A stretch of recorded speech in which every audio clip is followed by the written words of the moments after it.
Ya, Assalamualaikum warahmatullahi wabarakatuh. Yang terhormat Dewan Juri PIT IAGI tahun 2020, yang terhormat Panitia PIT IAGI tahun 2020, serta panitia dan audiens yang menonton presentasi ini. Sebelumnya, perkenalkan, saya Riko Dwi Kurniawan dengan dua rekan saya, yaitu ada Fajar Hari Cahyana dan Fabian Afida Restiko.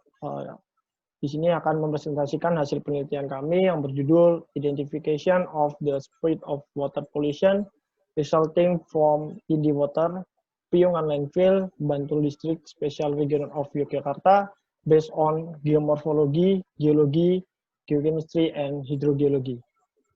Baik, yang melatar belakangi kami melakukan penelitian di daerah penelitian, yaitu TPST Piungan, atau tempat pembuangan sampah akhir Piungan yang berada di Yogyakarta, merupakan salah satu tempat penyimpanan atau pembuangan sampah terbesar yang ada di Yogyakarta. Tercatat sejak Januari 2020, yaitu sebesar 580 ton per hari sampah yang dapat terkumpul di TPS di Piungan. Akibat adanya pandemi COVID-19 yang terhitung dari Maret hingga saat ini menimbulkan peningkatan dari jumlah sampah yang ada di dalam TPS di Piungan.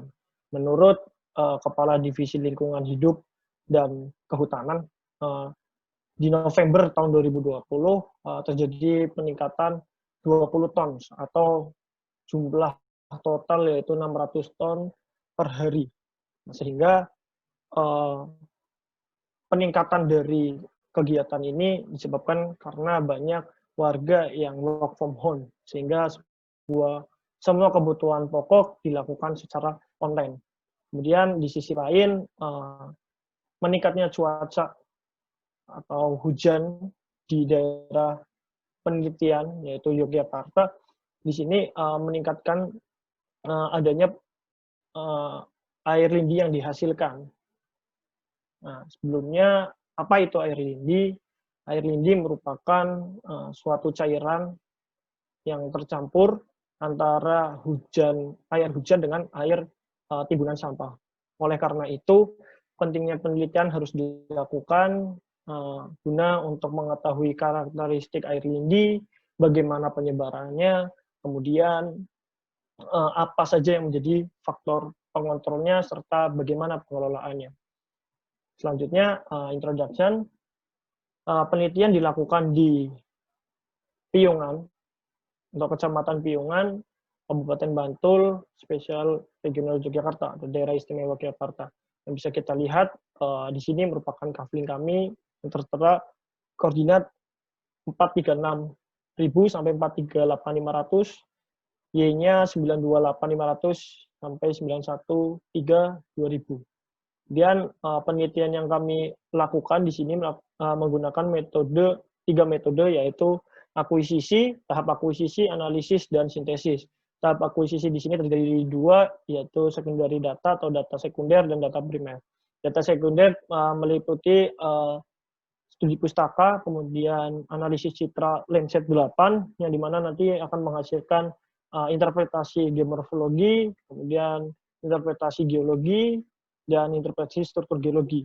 Kemudian dilakukan field check atau data primer dengan melakukan pemetaan geologi dan hidrogeologi. Selanjutnya tahap analisis, yaitu terdiri dari laboratorium dan studio, di mana laboratorium di sini untuk menguji geokimia, dan yang kedua studi analisis dengan salah satunya untuk litologi dan stratigrafi, yaitu petrografi. Kemudian untuk struktur geologi, yaitu analisis kinematik stratigrafis. Kemudian tahap terakhir itu adalah tahap sintesis, di mana mengumpulkan informasi yang sudah terkumpul melalui tahap akuisisi dan analisis, yang kemudian dibuat bagaimana karakteristik dan penyebaran dari air lindi yang ada di TPST Piungan. Selanjutnya, di sini hasil dan pembahasan yang bisa kita lihat, di sini ada geologi kontrol terbagi menjadi 3, yaitu A, B, dan C, di mana A merupakan aspek geomorfologi, B merupakan aspek litologi dan stratigrafi, dan yang C merupakan aspek struktur geologi. Yang pertama, terdapat aspek geomorfologi. Di sini bisa kita lihat terbagi menjadi dua warna kotak kecil, yaitu warna kuning dan warna merah. Di mana warna kuning di sini menunjukkan keberadaan dari TPST Piungan. Secara morfologi bisa kita lihat di sini TPST Piungan merupakan morfologi bukit. Kemudian di sini berwarna merah ini merupakan faktor pengontrol dari segi atau aspek geomorfologi, yaitu terdiri dari bentuk lahan lembah struktural, bukit sisa, lereng struktural, dan gawir sesar, serta luliar yang berada di kotakan merah ini. Yang bisa kita lihat sehingga penyebaran air lindi yang ada di daerah penelitian menurut aspek geomorfologi mengarah ke utara sampai relatif barat laut. Yang bisa kita lihat secara morfologi, ini merupakan faktor pengontrol dari penyebaran air lindi terdiri dari gawir sesar, kemudian bukit sisa, kemudian di bawah ini merupakan lembah struktural yang menuju ke dataran aluvial, di mana di dataran aluvial ini bisa kita lihat sangat banyak warga yang ada di sini, yang menunjukkan si terdampaknya, seperti itu. Kemudian kita lihat di B dan C, di sini merupakan bentuk lahan antropogenik atau sudah terbangun atau tersentuh dari manusia, di mana di sini terlihat bagaimana banyaknya sampah yang ada di dalam TPST Piungan itu sendiri. Selanjutnya, faktor pengontrol atau aspek pengontrol yang kedua yaitu ada litologi dan stratigrafi yang bisa kita tunjukkan di dalam peta geologi ini. Baik, dalam kegiatan pemetaan menghasilkan peta geologi yang terbagi menjadi 3 satuan batuan, yaitu endapan aluvial, satuan breksi vulkanik, dan satuan taflafili. Di mana di sini bisa kita ambil dua contoh lokasi pengamatan yang menginterpretasikan dari litologi dan stratigrafinya. Lokasi pengamatan A, bisa kita lihat di sini, terdiri dari A, B, dan C. Nah, A, B, dan C di sini menunjukkan breksi piroklastik, dan apilita. Secara petrografi bisa kita lihat di bagian sebelah kiri dan sebelah kanan. Bagian sebelah kiri merupakan sayatan fragmen dan yang sebelah kanan merupakan matriks.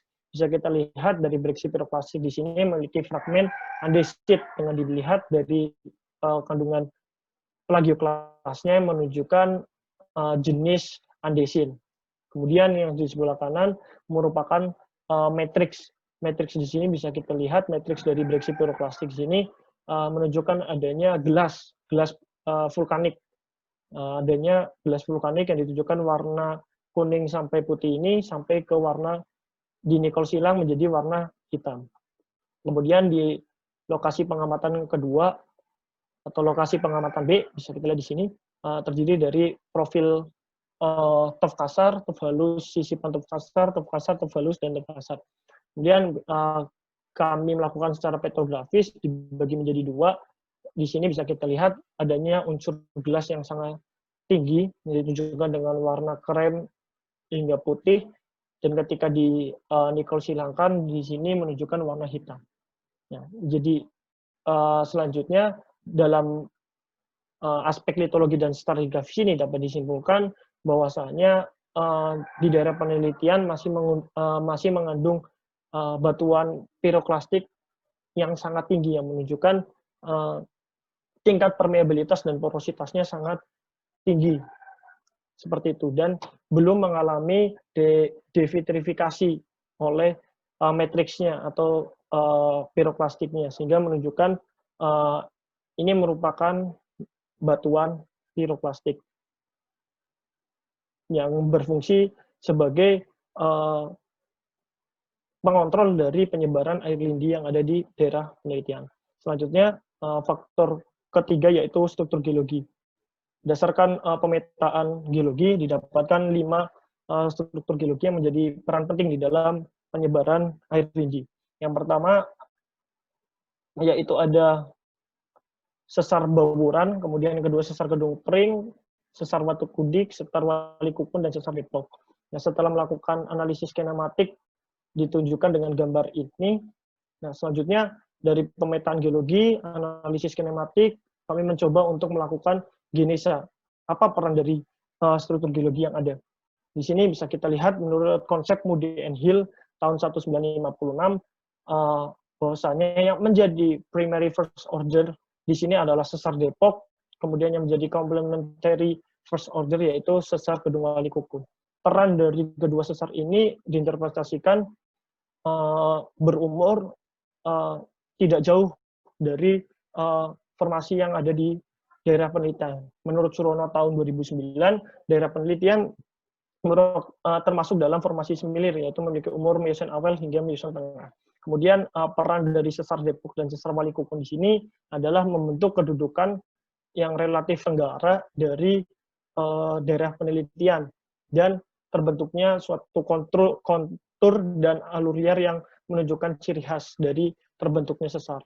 Kemudian yang kedua yaitu ada sesar Bawuran dan sesar Kedung Pring, di mana sesar Bawuran dan sesar Kedung Pring di sini merupakan orde kedua dan orde ketiganya, yang di mana membentuk dari lembah struktural yang ada di dalam peta geomorfologi yang tadi telah dijelaskan.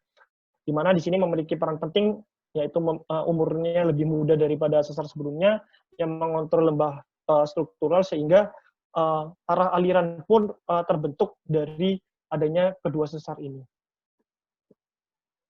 Selanjutnya, yaitu ada 3 faktor lainnya, yaitu ada geokimia piungan, kemudian groundwater flow map atau peta MAT, kemudian konseptual 3D-nya.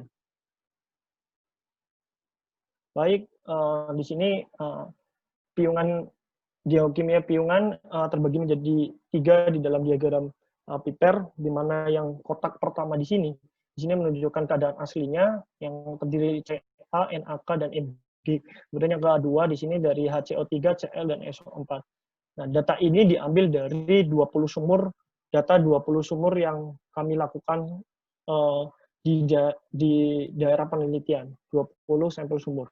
Kemudian hasil menunjukkan di sini terbagi menjadi 2 kuadran. Kuadran pertama yaitu ada CaHCO3 yang menunjukkan fresh water, di mana kuadran yang kedua itu menunjukkan NaKHCO3 yang menunjukkan adanya air lindi. Ya. Sehingga kami simpulkan di sini secara geokimia dari 20 sampel yang ada, karakteristik dari air lindi di sini memiliki suhu 30,2 atau menunjukkan suhu yang tinggi, pH-nya relatif asam, DHL-nya tinggi, TDS-nya tinggi, dan EH-nya min-nya tinggi. Sehingga dapat disimpulkan dari data 20 sumur yang kita dapat terbagi menjadi 3 zona, yaitu zona penimbunan atau zona pusat, yaitu adalah sumur 1 di sini, yang memiliki tingkat air lindi yang tinggi. Kemudian ada zona transisi, yaitu ada sumur 2, 5, 6, 8, dan 15, yang keberadaannya cukup dekat dengan TPST Piungan. Dan kemudian yang ketiga ada zona asli, yaitu 4, 7, 13, dan 14, yang menunjukkan berada jauh dari TPST Piungan atau tidak terdampak. Ini merupakan salah satu contoh ya, di aliran sungai yang berada dekat TPST Piungan, yang menunjukkan air lindi memiliki karakteristik secara fisik yang cukup jelas, yaitu warna hitam hingga kecoklatan, kemudian baunya cukup menyengat. Selanjutnya, peta MAT.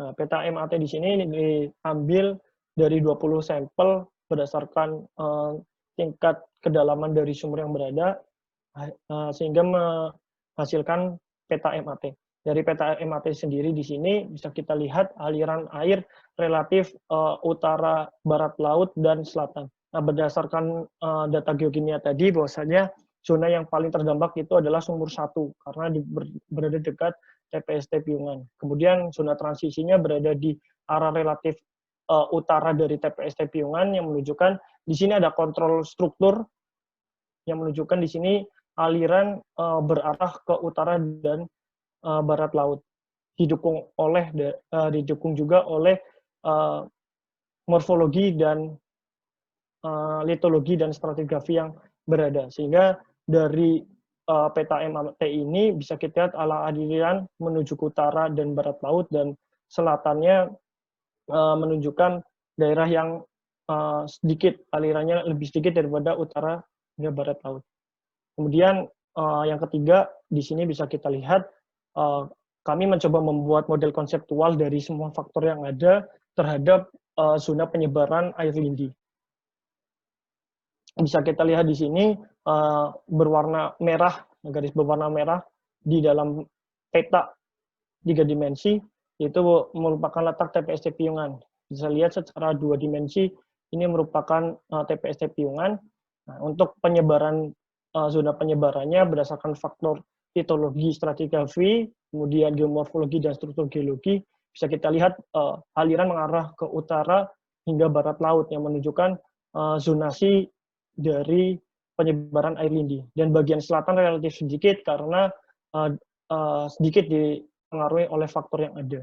Bisa kita lihat secara 3D-nya, di sini menunjukkan TPST Piungan dikontrol oleh 2 sesar yang telah dijelaskan tadi, yaitu sesar Kedung Pring dan Bawuran, yang menunjukkan orde 2 dan 3, yang menandakan bahwasannya sesar ini umurnya lebih muda daripada sesar sebelumnya, yang mempengaruhi atau mengontrol dari pembentukan lembah morfologi, lembah struktural di sini, dan arus liar yang berada di daerah lembah struktural di sini, sehingga menunjukkan air lindi di sini lebih mudah untuk melakukan penyebarannya, didukung oleh adanya litologi yang ada, yaitu permeabilitas dan porositasnya tinggi, sehingga bisa kita simpulkan daerah yang terkena zonasi atau zona penyebaran air lindinya dibagi menjadi 3, yaitu daerah dekat dengan keadaan atau berada di TPST Piungan,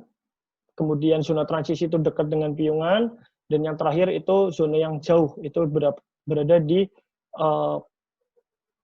lintas dari sungai besar, yaitu Sungai Opak di sini. Mungkin itu yang dapat disampaikan, sehingga peneliti pun dapat menyimpulkan bahwasannya, 1, arah aliran air tanah di daerah penelitian memiliki arah dominan barat laut utara, dan arah aliran ini dipengaruhi adanya struktur geologi, yaitu sesar, dan sesar tersebut membentuk morfologi yang khas, yaitu berupa lembah struktural yang mana memiliki fungsi sebagai tempat dominan untuk aliran air lindi. Yang kemudian yang kedua, berdasarkan diagram Piper menunjukkan bahwasannya tipe air berada di kuadran 1 atau CaHCO3, dan kuadran 2 yaitu NaKHCO3, di mana kuadran 1 merepresentasikan dari air tanah tawar atau fresh water, kemudian yang kedua merupakan air lindi. Yang kemudian yang ketiga, dari perbandingan antara jarak TPA dengan kualitas air berdasarkan sampel geokimia menunjukkan bahwa semakin jauh dengan pusat TPA memiliki kualitas geokimia yang semakin kecil atau terdampak air lindinya semakin kecil, sehingga dapat dibagi menjadi 3 zona, yaitu zona central zone atau zona pusat, yaitu merupakan tempat penimbunan, kemudian transisi zone, yaitu zona yang cukup dekat, ditunjukkan dengan zona yang terkontaminasi, yaitu zona 2 atau sumur 2, 5, 6, 8, dan 15, dan original zone atau zona asli atau yang tidak terdampak sama sekali oleh air lindi, itu ada sumur 4, 7, 13, dan 14. Kemudian yang terakhir, faktor yang berpengaruh terhadap terjadinya kontaminasi, yaitu adanya faktor geomorfologi, faktor geologi, dan faktor hidrogeologi. Di mana faktor geomorfologi dimaksud adalah bentuk lahan yang menggambarkan karakteristik suatu morfologi, dan faktor hidrologi yaitu pola dan arah aliran air tanah, sedangkan faktor geologi yaitu adanya litologi dan struktur geologi, di mana di sini bisa kita lihat struktur yang paling berpengaruh terhadap penyebaran air lindi terhadap air yang terkontaminasi, yaitu adanya struktur geologi berupa sesar di daerah penelitian. Mungkin itu saja yang dapat saya sampaikan. Mohon maaf jika ada kekurangan. Wabillahi taufik wal hidayah. Wassalamualaikum warahmatullahi wabarakatuh.